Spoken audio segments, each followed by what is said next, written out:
Okay, hi there. My name is Donald Zuckerman. I'm Colorado's film commissioner, and I'll be the moderator today. I'm also an independent filmmaker. I've produced quite a few narrative features, and I've also worked in the documentary space. And what I'm going to do first is I'm going to introduce the panel, and each of them are going to speak for a few minutes about what they do. Dan Mervish is up first. Thank you, Dan.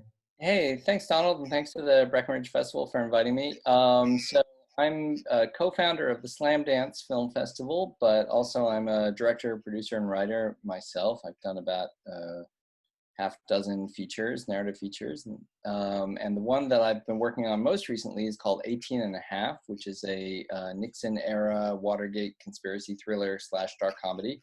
And we were shooting it out on the tip of Long Island in a place called Greenport in March.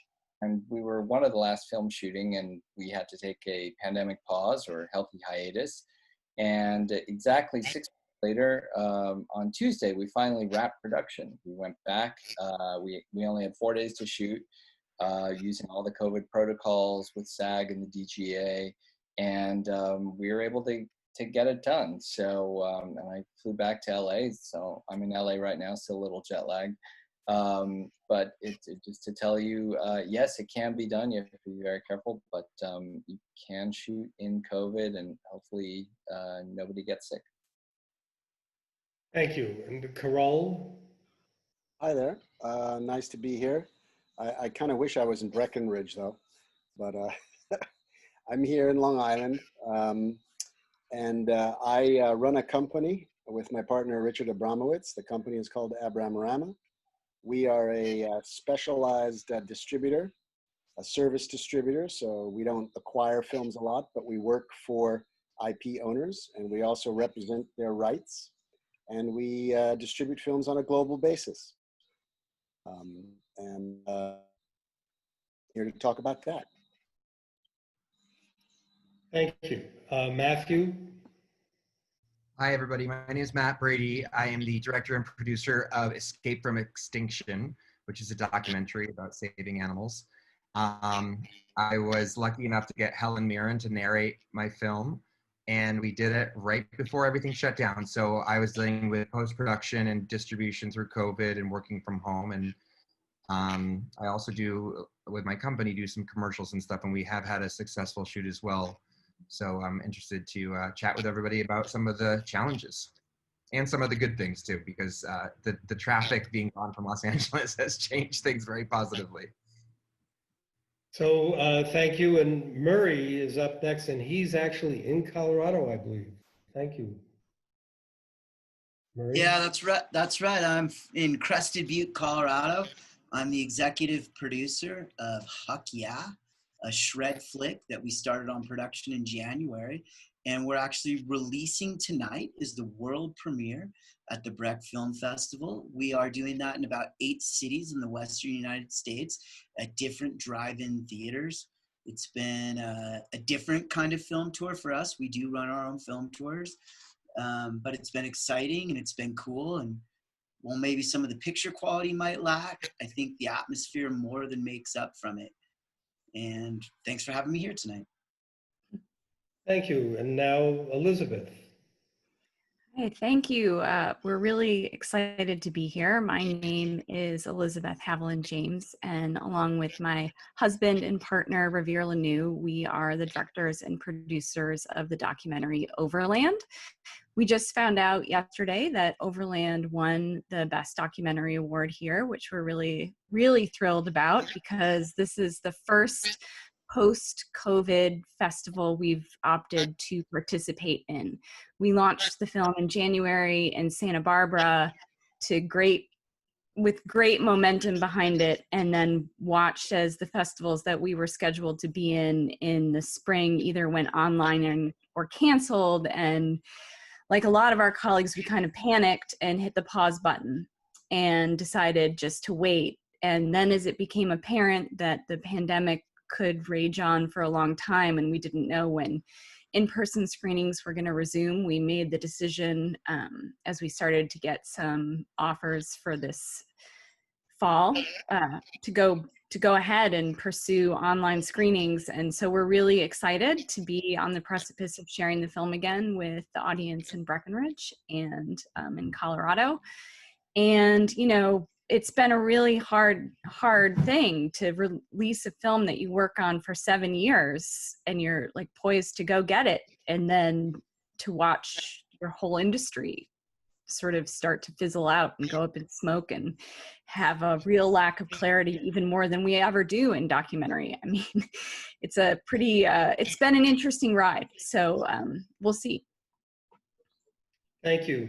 So let's start with Dan. You know, Dan, as you mentioned, you just wrapped a narrative feature, and you had the good fortune of starting at a time when you could get production insurance without a COVID exception or exemption. How about can you describe what happened when you wanted to start back up again? And did you have an insurance claim when you had to shut down? Well, no, we got the cheapo insurance the first time around. So we made money from insurance, and it covered us for a year anyway. So it was just regular old production insurance. So we were not able to get anything from insurance. And now I was just on the panel last week with some insurance folks, and they were saying there is no COVID insurance, and that really the best protection you have is just your own risk management. Just do everything that you possibly can do to avoid risk. You know, do what all the white papers and the SAG rules say, but then go over and beyond that. And then also just, you know, I think one of the practical things that we did was just think about ahead of time, like, okay, what happens, you know, because SAG says you have to test everyone every 72 hours. So, but even if you do that, if someone tests positive, do with that either cast or crew member. So we just figured out, we came up with contingency plans, like, okay, if a cast member goes down or gets tested positive, we just give their lines to another cast member, or we shoot their scenes as if it was a POV.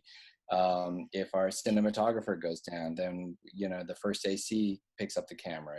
If the sound recordist tests positive, then I become the sound recordist. So we came up with all these kind of contingency plans, and we didn't really activate any of them. But and part of it isn't just if you're tested positive. It's sometimes if you don't get the test back, you have to wait. You know, there are built delays because you have to do these PCR lab-based tests, and hopefully they're 24 hours, but sometimes they're 28 hours or 32 or 36 hours. You don't know. So while you're waiting, make sure someone else knows how to pick up that camera.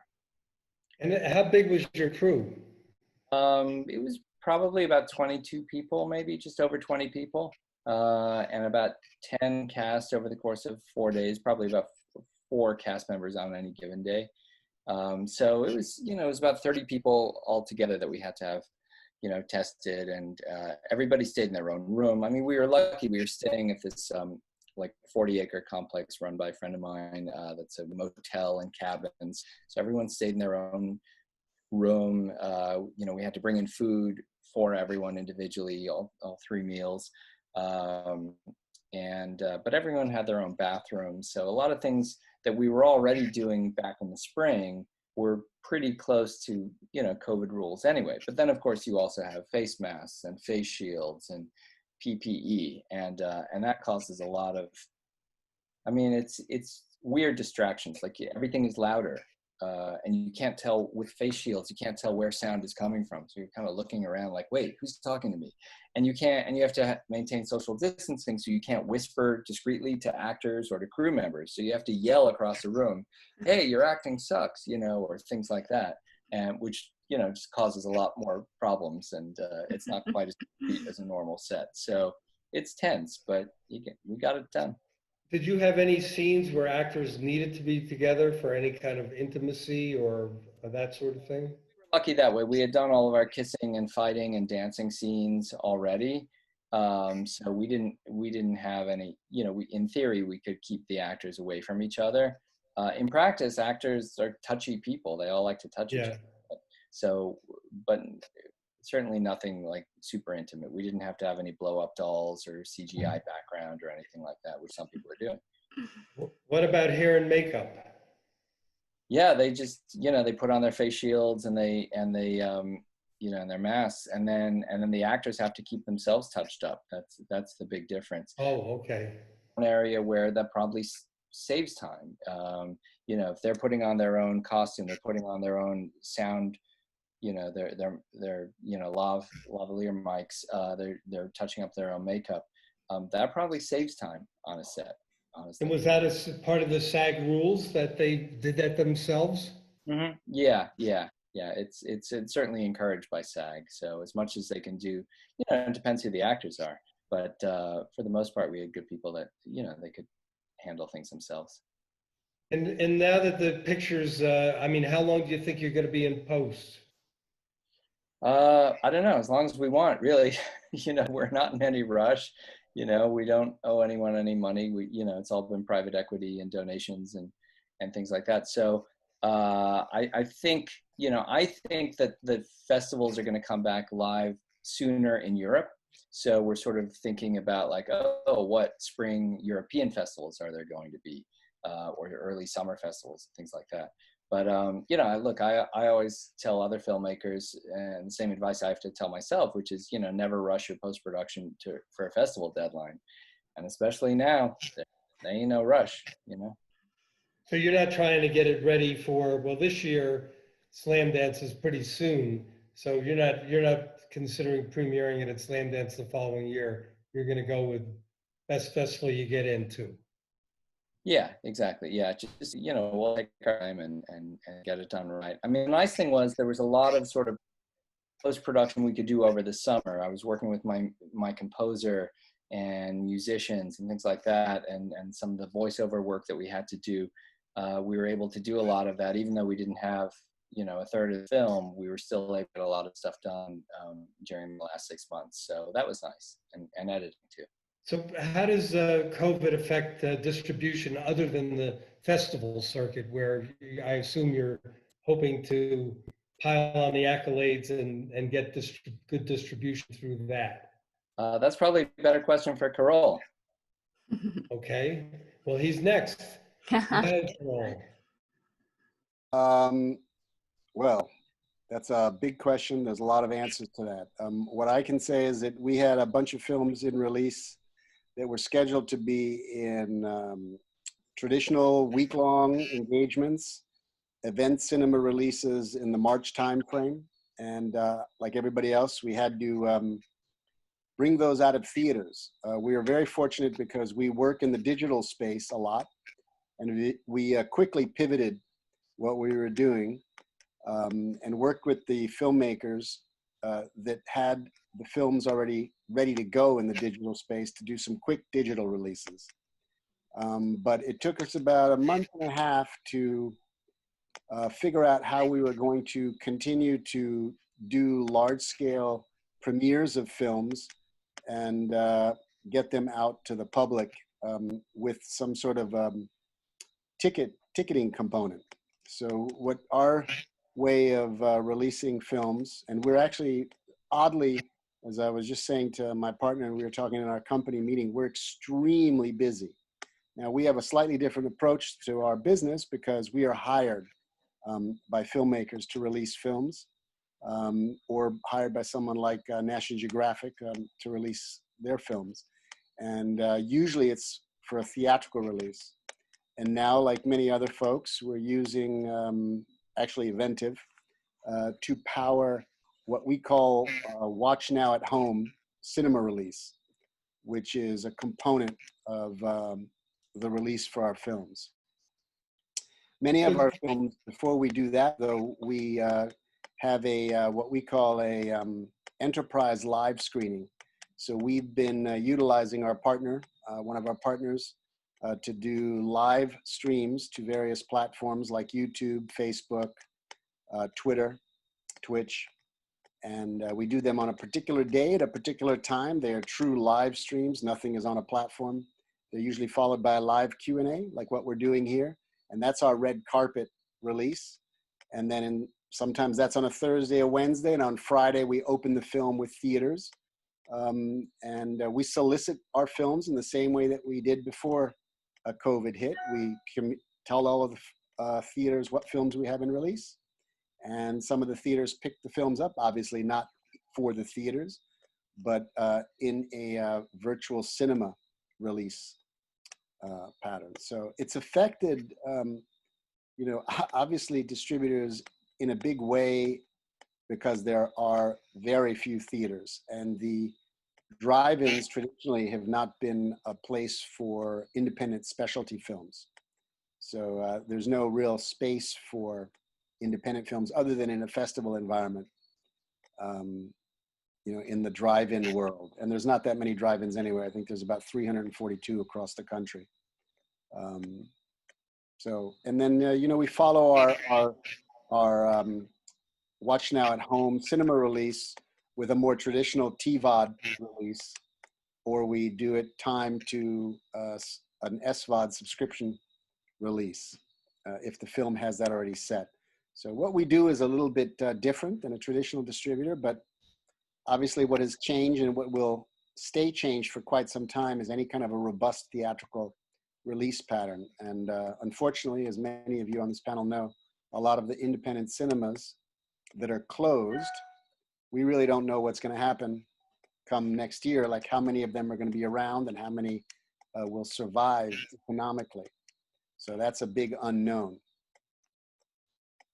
So let me beg the question. We've seen some of the big distributors use COVID as a reason to distribute directly to consumers. Do you think that that's, you know, and I also want to add that I think that a lot of the distributors have wanted to go day and date for a long, long time. Do you think that this is going to change everything, and that a lot of your business is going to be done directly to consumer and leave the theater out, the expense of the theater? I don't, you know, again, our approach to business is a little bit different than many other distributors, but we're from the get-go, we're what we refer to as a direct-to-audience distributor, because we're very focused on working for our clients to find their audience or to work with their constituents, particularly in the documentary film space. If somebody is doing a film about skiing, for example, that's a very vibrant community that you can reach.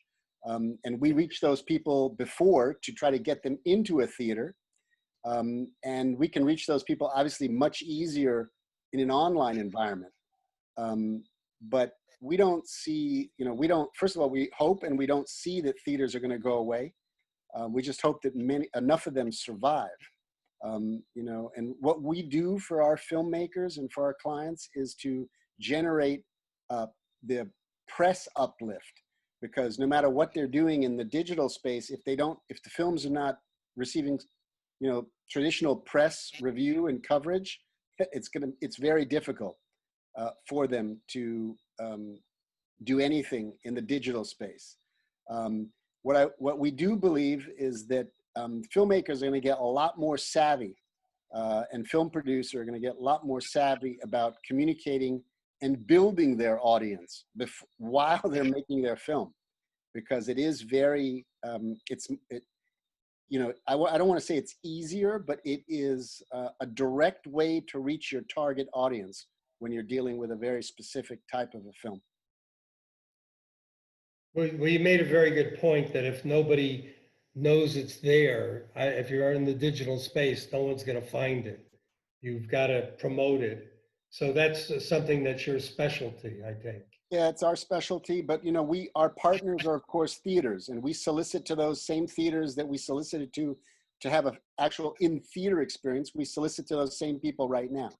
But what we do is to generate, you know, we have a regular release patterns, and we found what's very interesting. There's a couple of little bits of silver lining in this COVID release era, because filmmakers are kind of blown away by the kind of data we're giving them now. Because the data that we can provide in terms of who watched the film, where they were, how long they watched, where they came from, where they went after, is a lot more in depth than when we're putting a film in a theater. And for storytellers, that's pretty interesting when you see what's going on. Well, that's So- really interesting. So let's move on to Matthew for a moment. Matthew, skipping COVID for a moment, how'd you get Helen Mirren? You know, we just asked, and that was the craziest thing. When you're dealing with a documentary about animals, you do get a lot of people that love animals and want to do everything they can to help, especially right now between the pandemic and the fires and all the hurricanes and everything that's going on. The animals are usually forgotten. So we've had some good luck in the past having amazing stars like Helen participate in projects like these, and we were lucky to get her. Well, fantastic. So has COVID affected your filmmaking and business at all? Or are you just on hold, or what's your next project? Well, I do a lot of commercials. So we did have a first commercial shoot. It was 2 days. It went well. Everyone wore their masks. The 6 feet away thing was very difficult. I don't know what I was expecting leading into it, but it's just human nature to want to talk to the person that's standing next to you and not scream. And so that was really the hardest thing. Working from home, doing editing is challenging. It's really hard. It was just, you make a comment to the editor and something gets lost in translation, and then you get something back a couple hours later that wasn't exactly what you meant. It's different than sitting right next to the person. So that was hard. And then we all were dealing with distractions of kids, kids on our laps or the mailman coming or just whatever. It was just such a challenge. So those things were really hard. A lot of the work I do is event-based. So all of those events have gone away for my production company. So that's been a challenge. And I think just like anything, I remember doing a seminar with 15 years ago at UCLA when it was is TiVo going to get rid of the commercials? And, I think that, of course, we still have commercials, and I think that we're just going to keep on changing and modifying. But a lot of the changes that are coming out of COVID are pretty good. Like, we probably should be wearing masks. We've had flu seasons for years where everybody gets sick on set, and there are a lot of things that we're learning from this that we should be doing. Washing our hands regularly, it's important. So I hope that those little pieces of this stay with us as we go back into reality. Where did you shoot the commercial? At a farm, like in greater Los Angeles.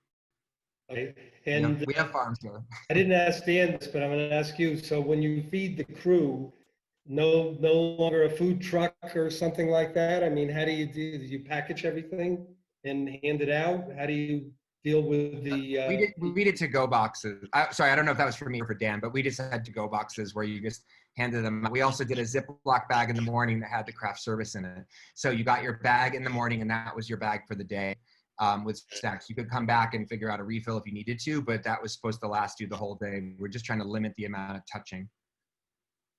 That sounds brilliant. Go ahead, Dan. The only difference is that I also baked sourdough for my cast and crew every day. So, but I just have to be careful about, they had to get it right out of the oven pretty much. And I would hand deliver it to them. So can we all get a little bit of your starter? Yeah, I had to share some with the cast. They wanted it. So, but yeah, I brought my starter from LA out to New York. So, yeah, that was You got to keep it alive, right? Isn't that what? Use it. Okay, so Murray, we just had a comment about ski movies and attracting people and how obvious the audience is or how specific the audience is. Do you want to talk a little bit about that? You're muted, Murray. Not anymore. Crazy how that works. Yeah, so my company's built on a particularly unique model where we make an annual ski movie, and we've done so for the last 30 years. We also have a marketing team at my company, about 3 different people that very much try to communicate with our audience year round and develop that nature. For us, what has kept us relevant as the digital space revolves, because ultimately our films are really, and this is going to sound kind of cliche, weird, but they're about dudes getting rad, 20-year-old dudes getting rad. And with Instagram being out there, that's all that Instagram is, right? It's dudes doing stupid shit and girls in bikini tops, right? So that's kind of like what we sold. And so that's out there in that market. And for us, what's really kind of kept us in business is the live event. Like, so we finance our film through generally billion-dollar brands that come aboard and help us partner in the films and give us money, and we place their products in the films, and that's how we do it. So that live event's very much been a gathering of the tribe, so to speak, which is going to be happening in Breckenridge tonight for our film. I believe the film's already sold out, which is, you know, that's right to our core audience in a core market with, you know, they know what to expect. And as much as I would love to say that the content of my film is some incredibly artistically moving piece, it's just not. And it's about a tribe of people coming together and celebrating a lifestyle that they want to live. So yeah, that's how we base our films yearly when we do those ski projects. Yeah, so.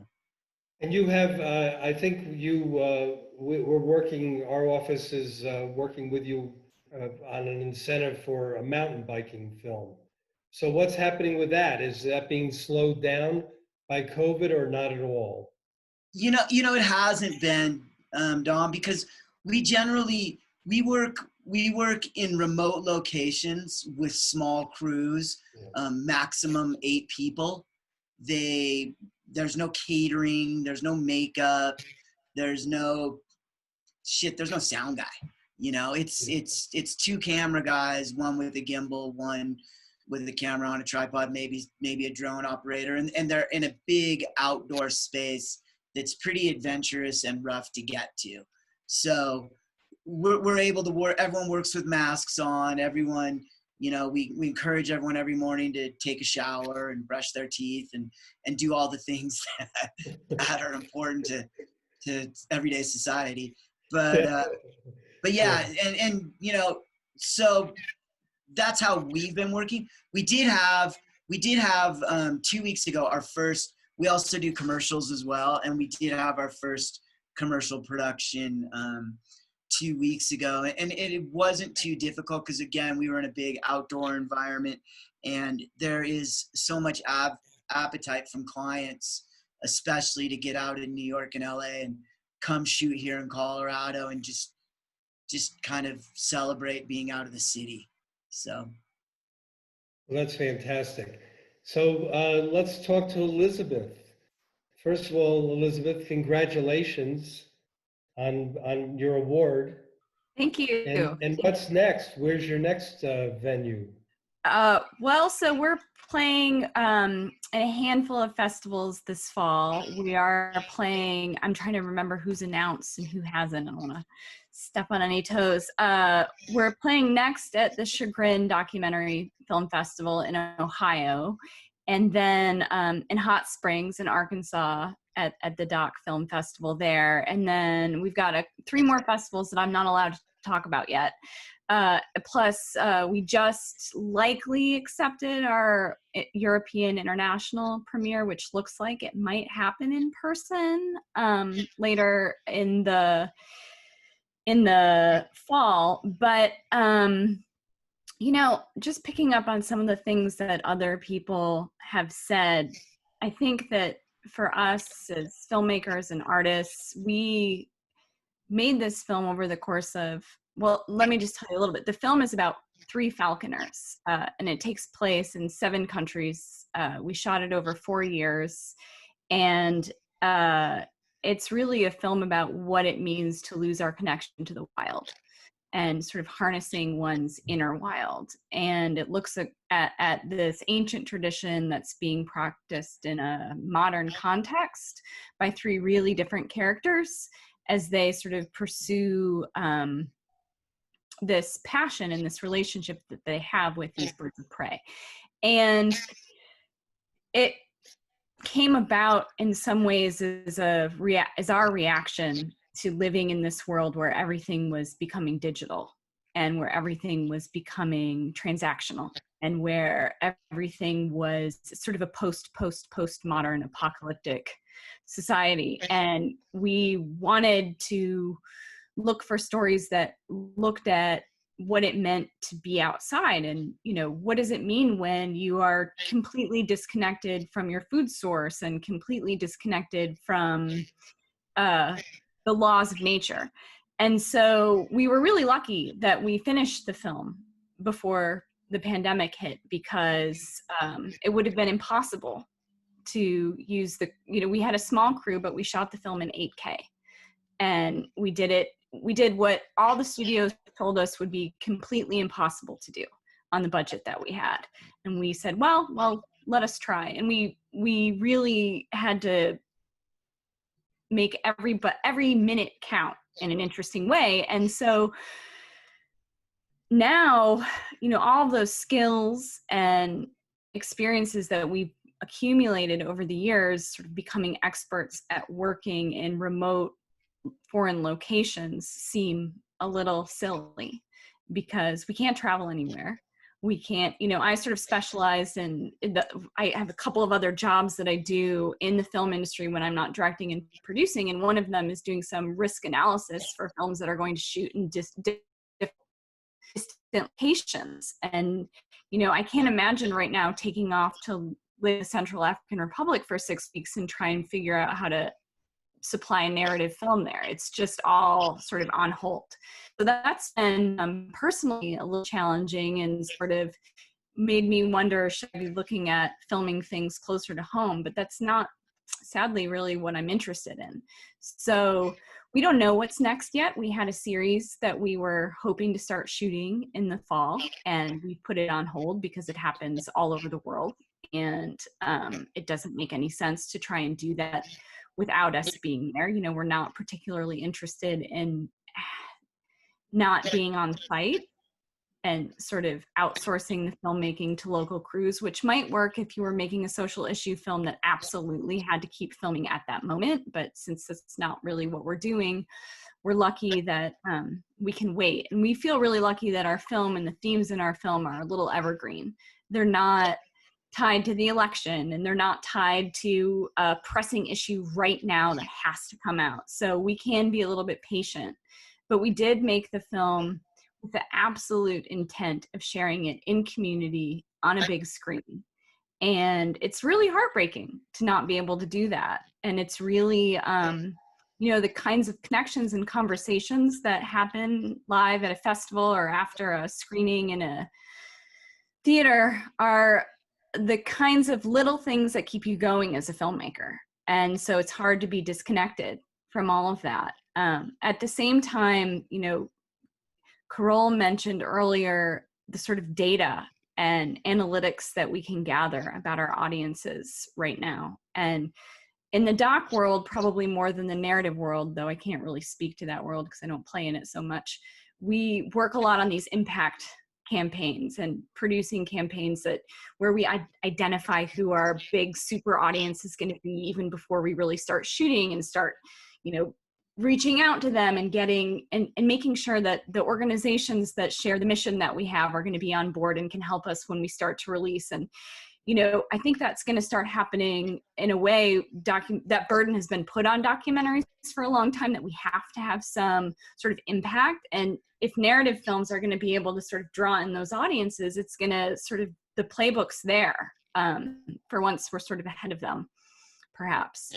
But it's I think that in a lot of ways, the current situation is one that's full of opportunity, but also full of heartbreak. So what is your dream for distribution? Well, we just onboarded a sales agent, and hopefully when the market recovers a little bit, we'll do some sort of theatrical release. We're not exactly sure what it's going to look like yet. We're completely open to the idea of going rogue and taking it to the theaters and the communities where we know it will play. That's it's not our dream. You know, our dream is, of course, like some major distributor to pick us up for Sony Classics to say, this is just the film we've been looking for, and to put us in theaters all over the country. But right now that all seems a bit absurd.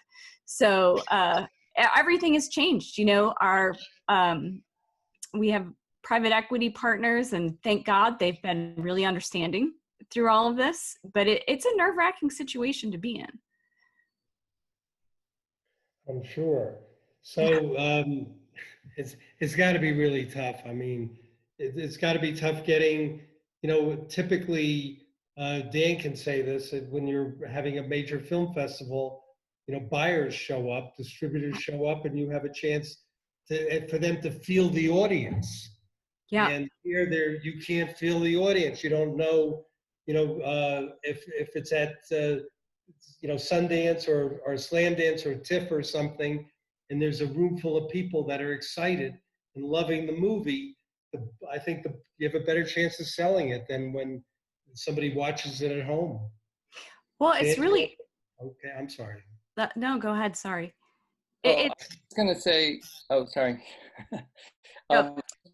I mean, the one thing is, I think had already been changing, though, Don, in that, like, in part, so many of the films have been watched by distributors on Vimeo links, you know, weeks before Sundance or Slam Dance, or you know, if they already come in with distribution. So, in a sense, I don't know that it's going to be a huge difference.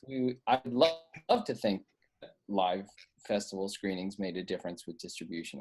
I think that has been important less and less in recent years anyway. At the same time, I think that the buyers still put a lot of emphasis on where you've premiered and, you know, the pedigree of your festival run, which I think might start to change. You know, there's a lot of really amazing films that I've seen at smaller festivals that seem to get passed over.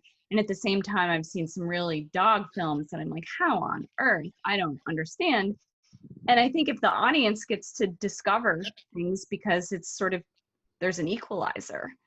I don't know. I mean, it's full, again, like it's an opportunity that is out there to seize, but I'm not thrilled about having to be in the guinea pig class of doing it. So we're getting questions from the audience. And how about if we start to address a couple of those issues? And I think that, you know, anybody could jump into these. So one question that's very interesting, is it more or less expensive now to film than pre-COVID? It's more. Yes. Like a lot more? How much more? Add 20% to your budget, to your production budget. Yeah, somebody I was recently talking to who's in Canada said 30%. So it's interesting to hear your perspective. I could speak a little bit about some commercials that I've just done. We actually did have to add some costs, of course, for masks and all of that. And we had a COVID specialist on set and a medic. But we did not have makeup. We had people do makeup at home. We had people do wardrobe at home, and we've approved it all virtually. And then none of our clients fly out anymore. So that's all their plane tickets, all their hotels. So in a way, and there's a certain amount of stress that's relieved when you don't have a client sitting next to you. But on the flip side of that, there's a certain amount of mistakes that happen if you don't have a client sitting next to you. So it has been interesting, but it has not all been expense without some relief. So Matt and Dan both have worked recently. Did you have problems getting any crew to work or cast to work out of fear? Not now, no. In the middle of March, we did, and that was kind of the first sign that we were going to have to shut down, was when actors were starting to pull out. But now actors really, they've been sitting home alone for 6 months, and for actors, that kills them. So they want to work. Didn't have any problems getting, and even crew that I knew had sort of, you know, pre-existing medical conditions, they want to get out there. You know, people are just dying to work and be around other people again. So we had our entire crew back, exact same people, and same cast. I've had a little bit of problem. My film, we're lucky enough to have, we're premiering tomorrow actually at Breckenridge. So it'll be the first time it's the world premiere. And we've been, you know, of course, everyone wanted Helen Mirren at their festivals and to participate in some way. And, you know, she can't come to the, you know, we can't fly basically. And same with Lisa Loeb. She was open to doing a performance. She has 4 songs in our film, and we were excited to do something really cool. We talked about doing some sort of parking lot party or something, and we just couldn't do it because they, you know, they just need to be home. So that was challenging, just not being able to, people that actually want to help and promote and do publicity just can't leave their house or their country. We were lucky in our case that all the cast and crew came from New York, and so they were fairly local. I was the only one that had to come from LA, and then I had to quarantine for 14 days once I got out there before we could even start shooting. So that was a drag. Did you actually do it? Yeah, Good for you. I made a So lot of. someone asked, what is the last movie you saw in a theater? So Elizabeth, do you remember?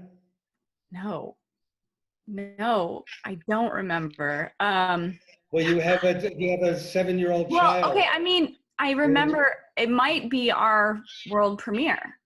Oh. We premiered at the Santa Barbara Film Festival, and we had 4 screenings there. And I feel eternally grateful that we were able to see the film in an audience. You know, our opening night screening at 1,000-seat sold out theater, and they leapt to their feet at the end of it. And to me, that was like, okay, they got it. These are strangers. These aren't just friends or friends of friends telling us, no, it's great, don't change anything. And so I feel really grateful that we had that experience, because had we not, I would really be like chewing my nails down to the nubs. But that was in January. And I guess lockdown happened in North Carolina, where I'm based, in March. So I'm sure that I saw something in the theater between them, but I can't remember what it was. Everything's like a vague, distant, before times memory. Oh my God, I saw this, the terrible announcement about Ruth Bader Ginsburg. Yep. passing Just now? Yep. Yeah, No. I think that's been, Just passed many away. people have been very worried that that would happen. Speaking of a powerful documentary film, RGB. Yeah, wonderful film. Oh, no. Mhm. Yeah. So Mm. that's how, one of the things about this COVID time is that we see a lot of, actually there's a lot of news that comes at us much quicker. People are more attuned to things. And in terms of getting, I think someone asked the question, is there gonna be something positive that comes out of this? I do think for filmmakers, it really is gonna be a little bit of a reckoning of how you're gonna find your audience, because the traditional pathways to get your film seen, they have changed, and they will remain changed. And anybody who thinks that something is going to go back to the way that it once was, that's not happening. So, you know, it's important to try to learn some lessons really quickly during this time, you know, because one of the things that's also a huge negative impact is we heard about how films cost more to make. From a distribution perspective, there's less money that you're spending. However, there is correspondingly a lot less money coming in, which is going to have a trickle effect for the filmmakers, because you're going to have to. We're all going to have to figure out, okay, well, where are you going to get the film financing from? Because the revenue models are going to be all upside down. And you know, talking to a couple of the film festival folks, like Dan, and even festival directors for festivals coming up in March and April, they don't know what's going to happen at their festivals, which means you can imagine from a filmmaking perspective and a distribution perspective, nobody knows anything. And then you have things like this that we see, news like this at this time will further create some significant challenges. Yeah, a very sad moment. So it's time to wrap it up, everybody. So Dan, do you have a last anything you want to say in closing? No, I mean, just, I think if you make your film based on the assumption that you're never going to make any money, an audience to see the film, then you're in okay shape. Things haven't really changed that much. It's if you're trying to make money off your film, then yeah, it's a bad time. I think I just want to say, as an independent filmmaker, most films, as we know, independent films lose money. And I think you're just better off. My experience with people who I've talked about money is they say, how much money am I going to make? I say, don't count on getting all your money back. Any of it. And or any of it, right? And I think that if the film plays some good film festivals and gets some distribution, people are happy to have been a part of it, because my model was never been to go to the like dentists. It's to go to ultra wealthy people who just enjoy doing it. But anyway, enough about me. Matthew, do you have something you'd like to add? I just wanted to answer the last question quickly, is that one of the positive effects I've seen is bringing on a sales agent is so challenging. But one of the huge expenses was going to the festivals and going to Toronto and going to Cannes and selling your movie. And now that's all virtual. So there's a huge savings there that gets passed on to your investors if you are able to make money. So there are little things. There's nothing in theaters right now. Every movie's getting canceled. So if you are, have the bandwidth to go into a theater, you might actually get some views just because people, you're not competing with Wonder Woman 1984. You're competing against reruns from the 80s. So there are new opportunities that are coming too. So that's my positive spin for the end of the seminar. Well, thank you. And Carol? That's a good point, Matthew.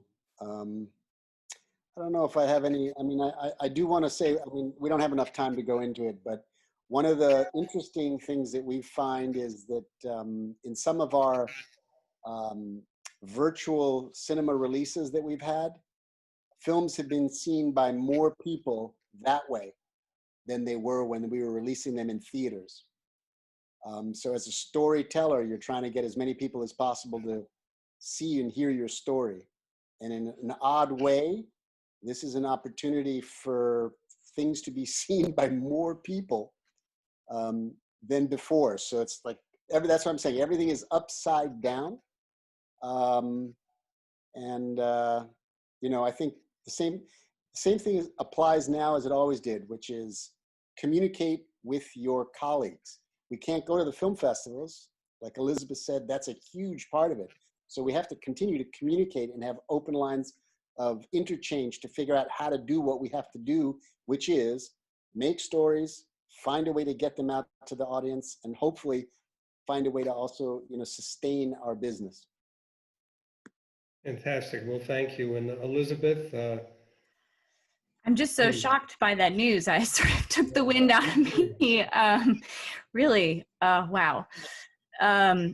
I guess, I'm just really grateful for festivals trying to react to this moment and deciding to move online. I was speaking to a programmer last week, and she was telling me that it's actually more expensive for a film festival to go virtual than it is to have in-person screenings. They lose sponsors, just like the rest of us, the festivals are scrambling. And so I'm so grateful to Breck Film and to the other festivals that we're going to be playing in for finding a way to continue reaching audiences and for giving films like ours a voice and a platform. And I'm really looking forward to seeing a lot of the other films in the festival. It's a really welcome break from sort of the Netflix and Amazon Prime offerings. And I'm sure that there's a lot of other people like me out there, so there's some comfort in that. But I really enjoyed meeting all of you virtually. And hopefully next year we can do it in person someplace and have a jolly time. Well, thank you, everybody. I think we covered it. And you know, it's anyway, I think we're all a little bit struck by the news, and but enjoy the festival, please, and thank you, Breckenridge Film Festival, for having us. Thank you, Donald. That was excellent. Thank you. Yeah. Thank you. Congratulations, everybody. Goodbye. Thanks Bye. for watching. See you soon, Dan.